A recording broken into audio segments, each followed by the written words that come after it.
Olá, eu sou a Laís Adriana, jornalista da editoria de internacional do Broadcast. Estou aqui hoje para conversar com o Fábio Plain, porta-voz da Coinbase no Brasil, sobre o mercado de criptomoedas e as eleições nos Estados Unidos. Mas, antes de começar a nossa conversa, eu queria convidar você para se inscrever no nosso canal, deixar seu like e ativar as notificações do canal do Broadcast no YouTube e seguir as nossas outras redes sociais no Instagram, LinkedIn, Facebook.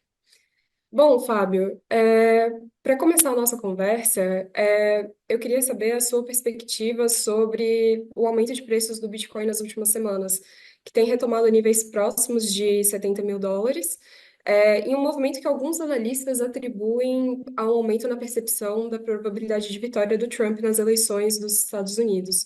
Como você vê esse movimento? Bom, obrigado, Laís, também pelo espaço.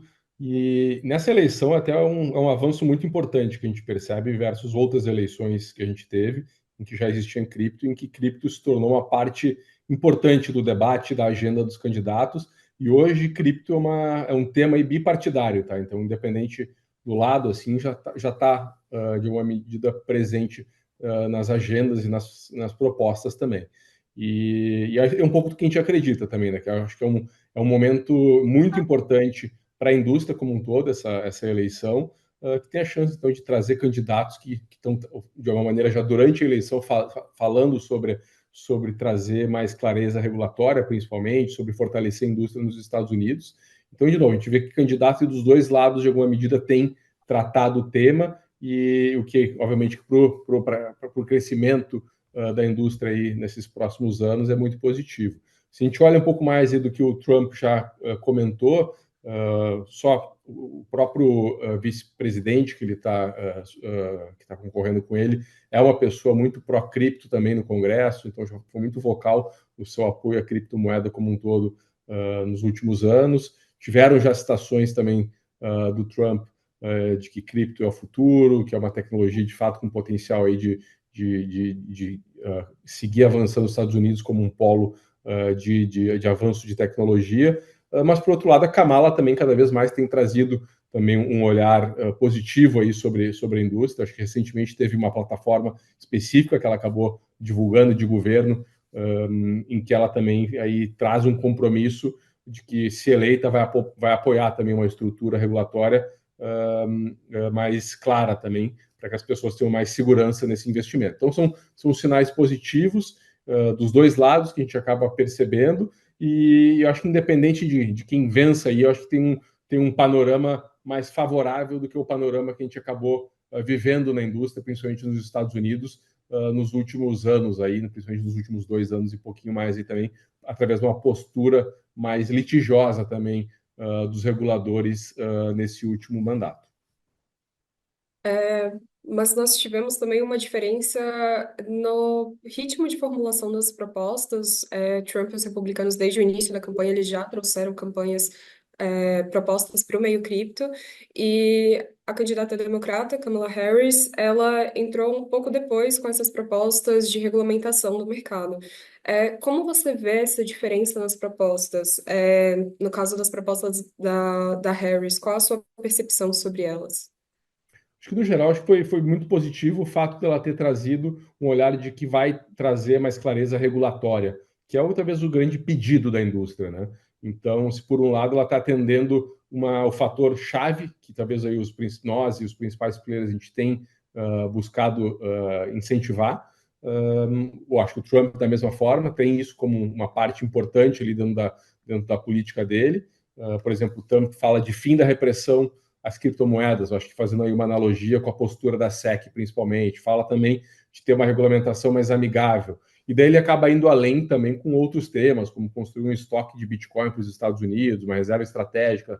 Mas eu acho que os temas-chave para a indústria mesmo é garantir que mude essa postura de repressão à indústria, como teve nos últimos anos, e também acho que mais clareza regulatória, uma regulação mais amigável. Eu acho que, principalmente nesse ponto de mais clareza regulatória, a Kamala também se posicionou, foi recente, como você bem colocou, né? Não foi um tema que já vem aí lá do início da campanha, e talvez enderece um pouco também a importância de cripto como um tema que pode ter um papel importante para o voto de eleitores, principalmente nos swing states, que podem aí jogar a eleição numa eleição tão acirrada, mais favorável por um lado ou para outro.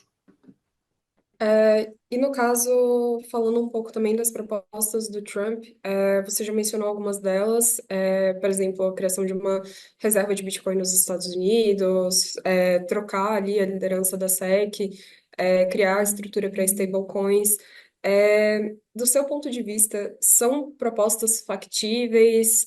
Elas teriam um impacto positivo sobre o mercado de criptomoedas? Tem algum lado arriscado nelas? Qual é a sua percepção? Acho que as mais importantes, de novo, são essas que tocam o fim da repressão a criptomoedas. Acho que isso é um tema que tem atrasado muito a indústria nos Estados Unidos, faz com que as empresas de todos os tamanhos, as empresas grandes, acabam tendo que dedicar muitos recursos, atenção também para esse litígio regulatório. Acho que isso é um tema que é fundamental e tende com uma mudança nisso, a criar um cenário mais favorável. E também, se a gente pensar como isso impacta na redução do incentivo ao empreendedorismo na indústria também. Né? Empresas pequenas têm menos incentivo a entrar também, a alguém começar um negócio nesse cenário, à medida que não sabe qual é a clareza dessa indústria em termos de regulação, que eventualmente pode ter algum tipo de ação de litígio e de enforcement por parte da SEC, e uma empresa pequena vai ter muito menos condição de manter um custo permanente de defesa jurídica para um tema assim. Então, obviamente, que impacta uma fortaleza dos Estados Unidos, que é, de fato, promover inovação em tecnologias com muito potencial, como é o caso de cripto. Então, acho que esse é um tema que, sim, a gente espera que mude, independente do candidato aí que vença as eleições, uma regulamentação mais transparente, e aí eu acho que é isso que a indústria pede, que basicamente uma regulação que enderece a característica da tecnologia, que é descentralizada, que visa, de fato, seguir promovendo uma inovação em serviços financeiros, e também protege os usuários, é isso que a gente pede. Então, é basicamente algo muito alinhado com o que os candidatos até agora têm se colocado.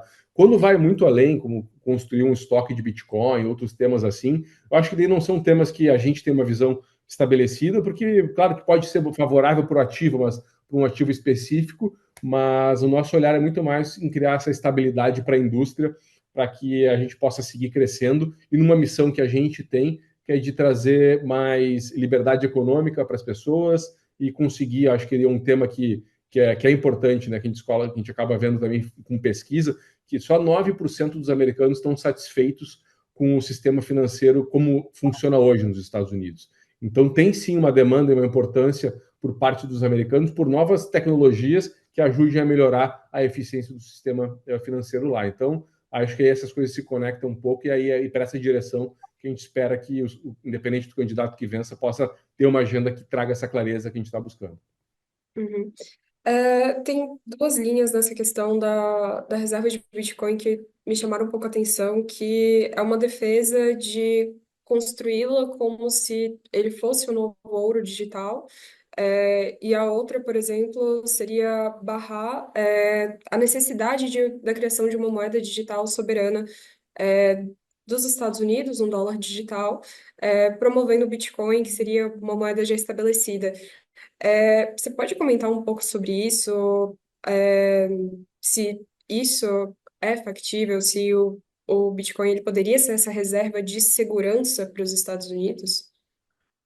Acho que é uma pergunta ampla e, obviamente, e também a construção disso, ela não se dá mesmo num governo só, né? Acho que é um negócio, e Bitcoin que tem aí mais de uma década, vem evoluindo aí a cada ciclo presidencial. Eu acho que pode ser um passo a mais aí nesse processo de maturidade. Eu acho que só o fato de ter esse tema no debate eleitoral, de que Bitcoin pode ser considerado como dos ativos de reserva de valor dos Estados Unidos, mostra como esse é um ativo que tem hoje já um espaço que ele ocupa, já valendo aí perto de 3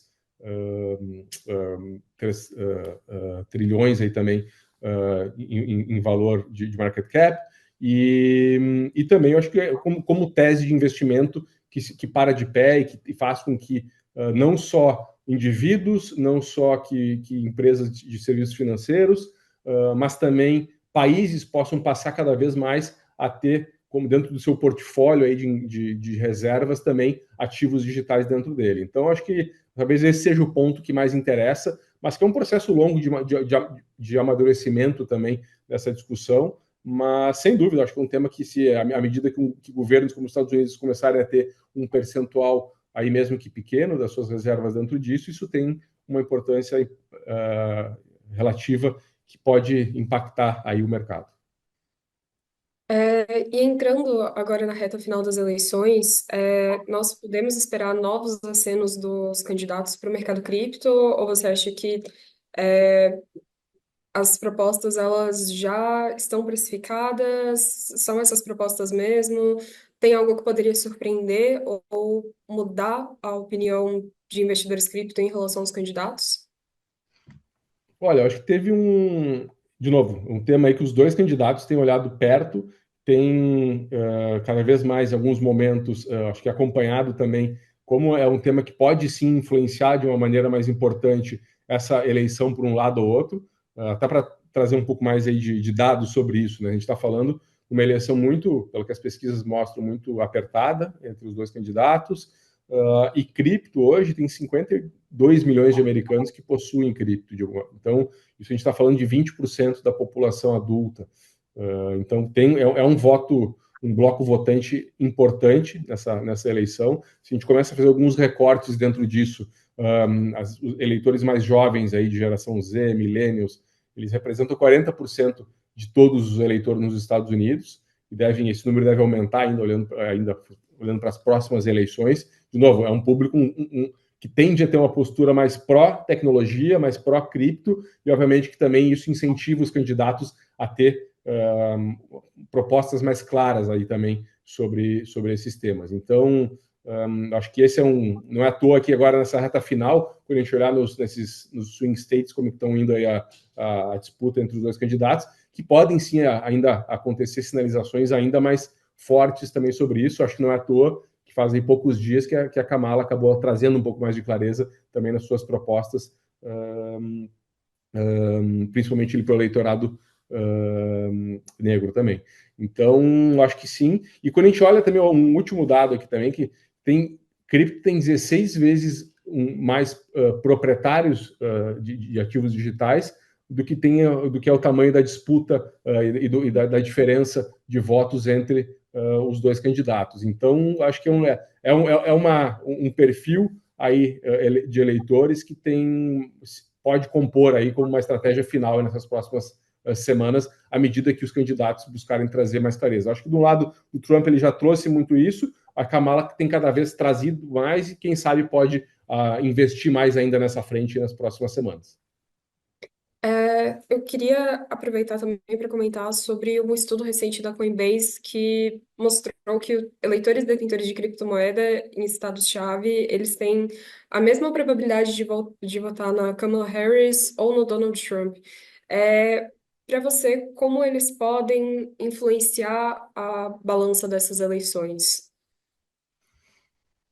De alguma maneira, o que a gente tem visto nessa eleição são esses eleitores com esse perfil talvez mais jovens, já em alguma medida assim, e são mais jovens e eles tendem, além de eles ser representativos, eles têm um percentual maior também de participação. Lembrando que nos Estados Unidos a participação eleitoral ela é facultativa, né? Então são eleitores que tendem a se engajar mais no processo eleitoral e também em campanhas também. Então o que a gente vê também que essas pessoas que são muito vinculadas, que possuem ativos, acreditam no poder da tecnologia, e querem essa atualização dos serviços financeiros nos Estados Unidos, que acreditam também na lógica de elas terem a propriedade sobre os seus ativos, elas também acabam sendo um fator determinante não só na eleição presidencial, mas também nas discussões mais de Congresso também, elegendo também candidatos com uma postura mais claramente favorável, e que possam também trazer mais essa clareza regulatória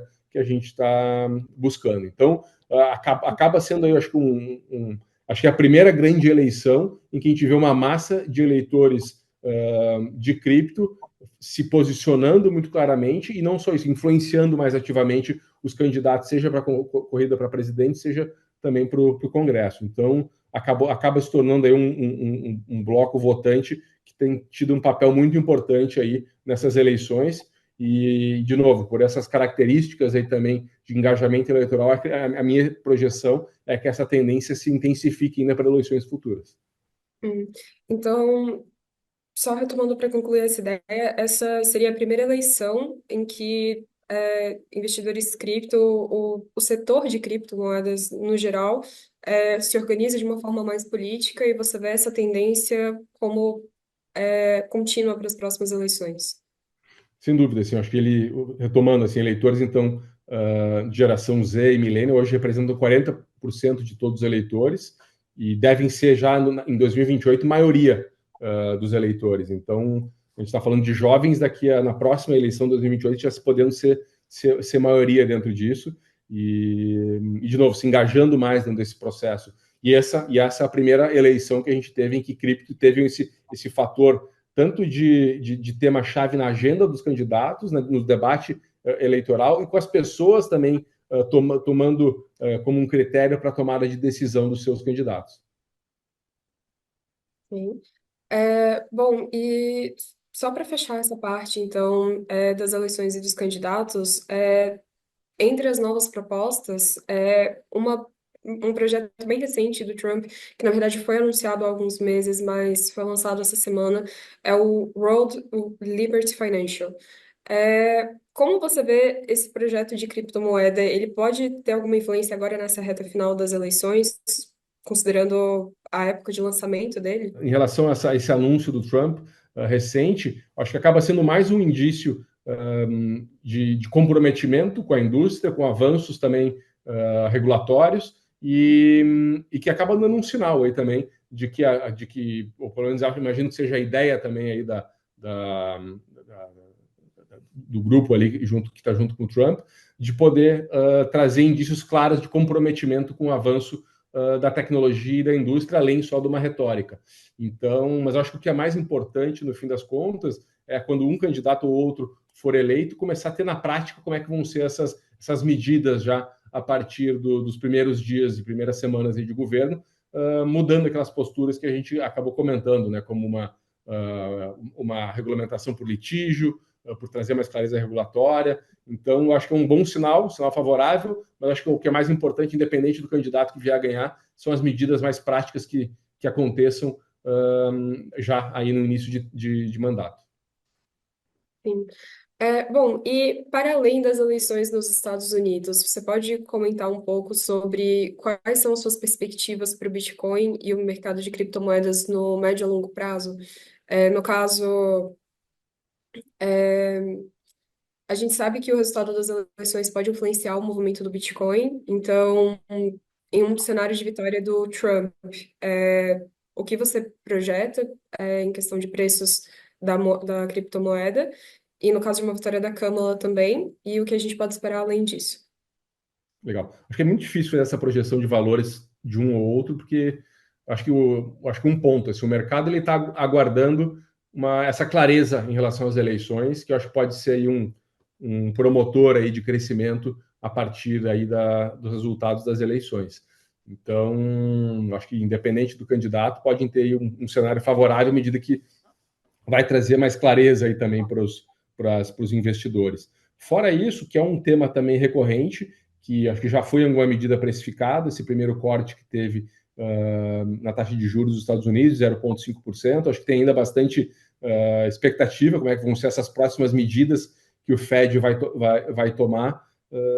Quando a gente olha que começam a ter dados também não muito claros em relação à performance de inflação nos Estados Unidos, dados de geração de emprego. Então, acho que logo após a eleição, vai começar a ter uma discussão já de qual é que é esse próximo ciclo de movimento do Fed, se vai ser em redução, que tamanho vai ser essa redução, e acho que isso vai acabar determinando também próximos passos aí dentro do mercado. Eu acho que tem um outro elemento que acabou entrando na equação nessas últimas semanas, foi o pacote de estímulo na China, que também acho que traz um pouco aí mais de liquidez para o mercado, e estimulando também aí a indústria, dependendo de como forem os próximos passos dessa ação do governo chinês. Então, acho que essas algumas variáveis positivas que estão circulando por aí, obviamente que também tem instabilidades, principalmente em relação aí como é que o ponto do Fed pode tanto trazer, acho que um crescimento maior, como também, dependendo como o mercado vai ler e à medida que vai tendo mais dados sobre a inflação dos Estados Unidos, geração de emprego, isso pode sim acabar também tendo uma percepção aí de mudança aí de comportamento do Fed, e sem falar também, acho que na instabilidade no Oriente Médio, que é um fator aí que uma grande incerteza e que também tende a ter um cenário. Então, várias coisas que impactam em alguma medida aí a indústria, é difícil cravar, não é uma ciência exata, mas são variáveis aí também para o público e também ficar acompanhando e monitorando. Sim. Não, aqui cobertura de mercado a gente acompanha, a gente sabe como é instável, às vezes muda de uma hora para outra. Mas, assim, da sua perspectiva, a chance de valorização, então, do Bitcoin a médio e longo prazo é difícil estimar, mas onde você vê o Bitcoin nesse período assim mais longo? Há possibilidade, por exemplo, de ele atingir valorização de US$ 100.000? Qual é a Acho que sua tem, de novo, perspectiva? a gente pode abrir um espectro de cenários, assim, sabe? Que eu acho que sim, é viável a gente visualizar um cenário perto de US$ 100.000, mas também pode ser que isso não aconteça dependendo desses outros fatores, pode ser que ele acaba também se mantendo nesse patamar, então é difícil a gente poder cravar algum tipo de previsão, ainda mais desse nosso lado que a gente está como uma exchange também, mas a nossa tese da importância de que é um ativo que cada vez mais as pessoas vão conhecendo o benefício, falando do Bitcoin aqui, o benefício da tecnologia, que cada vez, acho que esse ano mesmo, foi um ano que a gente viu uma grande valorização do ativo por fatores intrínsecos da indústria, né, que foi a aprovação dos ETFs spot de Bitcoin. Então, isso trouxe um fluxo de capital, de liquidez de investidores que até então não tinham um canal mas tão acessível que eles estavam acostumados para investir, como o caso dos ETFs, que é um produto muito usual nos Estados Unidos, em que as pessoas que investem, acho que tem mais de 58 trilhões de dólares hoje investidos em produtos com gestão de fundos de investimento, e que agora começam a ter um canal ali que eles estão acostumados a poder ter esse investimento através do seu assessor e assim por diante. Então, acho que esse foi um fator importante de amadurecimento e de valorização do ativo esse ano. Teve o próprio halving do Bitcoin, que ele não tem necessariamente um impacto tão claro assim de valorização imediata, mas acho que é um evento muito emblemático para as pessoas entenderem que o Bitcoin é um ativo deflacionário, tem um número específico também aí de Bitcoins disponíveis, 21 milhões. Então, ele reforça uma série de premissas que são fundamentais aí da tecnologia. E daí, quando a gente olha já para o segundo semestre, a gente está olhando muito mais para fatores macro, né? Então, a gente está falando aqui de comportamento de taxa de juros nos Estados Unidos, estímulos do governo chinês, resultado das eleições dos Estados Unidos, guerra no Oriente Médio. Então, ele fica mais complexo da gente prever no curto prazo, mas o que eu posso te falar, sem dúvida, é uma crença daí muito mais pessoal de uma valorização importante no longo prazo aí também da classe de ativos. Uhum. Bom, e além do Bitcoin, quais outras criptomoedas nós deveríamos ficar de olho, então, nesse período de médio a longo prazo? Acho que as principais, assim, que vale a pena, que a gente sempre acaba recomendando que as pessoas se aproximem, além do Bitcoin, o Ethereum, que é a segunda principal e maior também aí, o principal ativo. Dentro disso, um concorrente do Ethereum, que é a Solana, que tem tido uma performance esse ano muito importante, tem uma abordagem também aí para resolver esses problemas similares, mas diferente. Então aí acaba sendo muito mais uma corrida entre Ethereum e Solana por quem desenvolve a melhor tecnologia para servir como essa camada de blockchain que eles chamam de nível 1. E daí eu acho que um outro grande bloco que é importante são as stablecoins também, né? Então esse que é um uso do dólar digital, que também tem uma utilidade muito importante em mercados grandes, como o caso dos Estados Unidos, que traz para a blockchain, para a cripto também, essa utilidade do dólar, mas também para outras economias. Então, eu mesmo me envolvo muito no dia a dia com outros mercados na região, como o caso da Argentina, e stablecoin, o dólar digital, ele acaba tendo um papel muito importante ali na economia para as pessoas que querem também ter uma proteção contra a desvalorização cambial, ter um acesso também facilitado, mais barato e mais eficiente do que um processo de câmbio que muitas vezes acaba sendo moroso e custoso também. Então, acho que esse talvez seja um bom início, mas à medida que as pessoas vão entrando mais nesse meio, estudando, tem outras opções e também tem, mesmo na nossa plataforma, tem mais de 250 ativos disponíveis. Bom, Fábio, eu queria agradecer por aceitar conversar com a gente aqui no Brand nas Redes. E é isso, pessoal. Se vocês quiserem conhecer mais sobre os nossos conteúdos, é só seguir as nossas redes sociais.